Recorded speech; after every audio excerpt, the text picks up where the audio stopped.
皆さんこんにちは。手作りママちゃんです。このチャンネルでは身近なものを使って誰でもできるキャラ弁、キャラケーキ、ハンドメイドの役に立つテクニックを主にご紹介しています。これからも役立つ動画をたくさんアップしていきますので、ぜひチャンネル登録お願いします。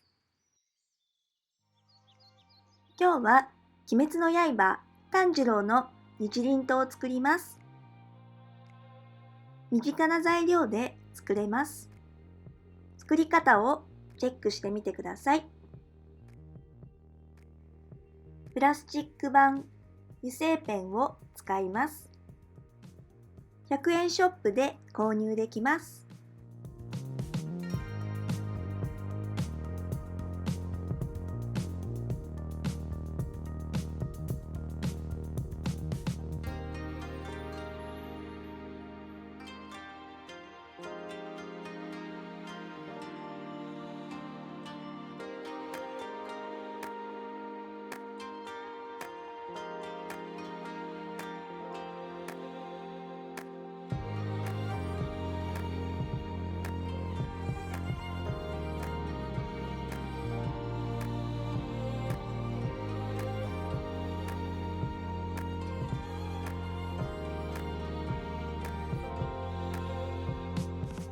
ハサミで切り込みを入れます。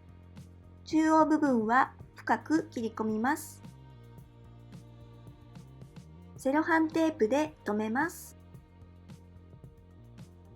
木工用ボンドを塗ります。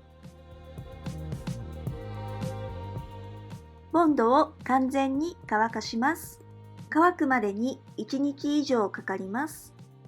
真っ黒に塗りつぶします。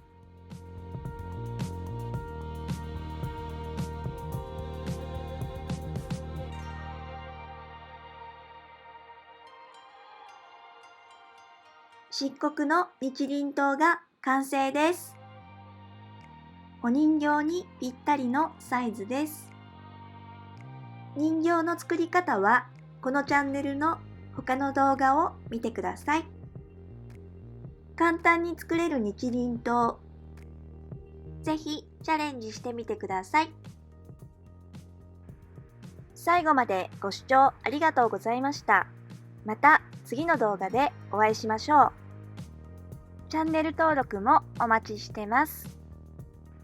バイバーイ。